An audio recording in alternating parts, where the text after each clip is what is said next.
You waking up, walking outside, and looking at your pool. No leaves floating around, no bugs sitting on the surface, no layer of pollen drifting across the water, and you didn't even touch the skimmer. This little thing did it for you.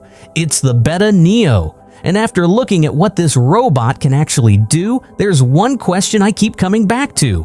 Could this be the last pool skimmer you'd ever need? Let's take a closer look. The Neo isn't trying to look like some futuristic machine from a sci-fi movie. It's actually pretty straightforward, small, lightweight, and wrapped in a soft protective casing. And that's a good thing because this thing is going to bump into your pool walls a lot. The soft casing and little wheels around the corners help take those hits without beating up the robot or your pool. Then there's the big solar panel sitting right on top. As long as there's enough sunlight, the Neo can keep charging itself while it works. And when the weather isn't cooperating, there's another option. Plug it in and charge it with the included adapter. That makes a lot more sense if you want to keep using it during cloudy stretches or throughout the year. But honestly, the solar charging isn't even the part that makes the Neo different. It's the app. The Neo uses a separate Wi-Fi gateway that connects to your home network and then communicates with the skimmer. I'll admit, having one more box plugged into the house isn't exactly my idea of exciting, but there's a payoff. That gateway gives the Neo a range of up to 600 feet. So if your pool is sitting way out in the yard, you have a much better chance of keeping a solid connection.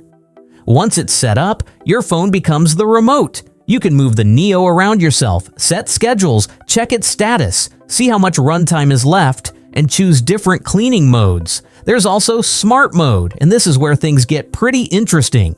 The Neo can use local weather information to adjust when it runs. So rather than just cruising around the pool at random hours, it can change its cleaning based on the conditions. But all of that sounds great on paper. What I really want to know is much simpler. Does it actually pick up the junk? That's the important part. The Neo is built to grab the stuff that normally ends up floating around your pool. Leaves, pine needles, bugs, pollen, and smaller bits of debris. You've also got a 4-liter debris basket, so there's enough room to collect quite a bit before you have to empty it, and the impeller helps pull that debris into the basket and keep it there while the robot keeps moving. Now, there are a couple of things I wouldn't ignore. The basket isn't completely leak-proof. If you pull the Neo out of the water at an angle, some of the debris can find its way back out. And there isn't a dedicated edge cleaning mode or a fancy programmed path that makes it trace an S or U around the pool. But I'm not sure those are deal breakers. Think about what this robot is actually there to do. You put it in the pool, leave it alone, and let it keep picking up whatever lands on the surface. It doesn't need to perform some complicated routine. It just needs to keep the water looking clean. And that's really where the Betta Neo starts to make sense. You've got solar charging, backup charging, phone control, scheduling, weather-based operation, and automatic surface cleaning, all in one small machine. So is the Betta Neo the last pool skimmer you'll ever need? If your goal is to spend less time standing beside the pool with a net in your hand, I'd say it's pretty close. Because let's be honest, most people don't want another chore. They just want to look at the pool and see clean water. And if the Betta Neo can keep doing that while you're inside having a coffee, I'll happily let the robot handle the leaves.